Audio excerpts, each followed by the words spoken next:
కుంభకోణంలో YCP MP మాజీ మంత్రి పెద్దిరెడ్డి రామచంద్రారెడ్డి కుమారుడు మిథున్ రెడ్డి అరెస్టుకు రంగం సిద్ధమైంది.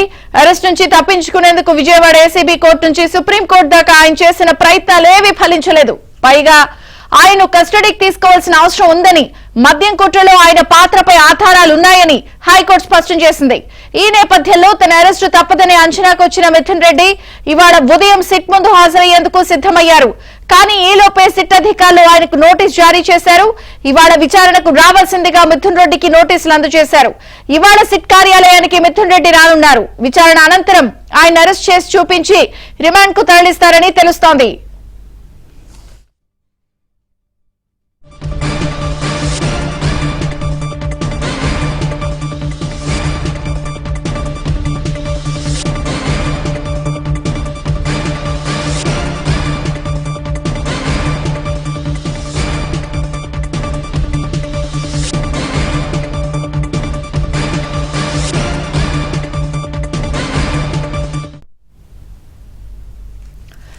జగన్ హయాంలో జరిగిన మద్యం కుంభకోణం కేసులో మిథున్ రెడ్డి A4 గా ఉన్నారు.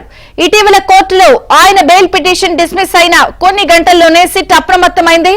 ఆయన దేశం విడిచి వెళ్లిపోకుండా లుకౌట్ సర్క్యులర్ జారీ చేసింది.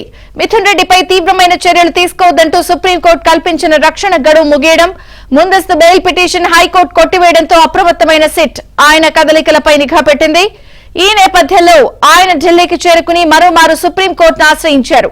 అతిపెద్ద మద్యం స్కామ్ లో దర్యాప్తు అధికారులకు సహకరించాలంటూ సుప్రీంకోర్టు కూడా స్పష్టం చేయడంతో మిథున్ కు అన్ని దారులు మూసుకుపోయాయి.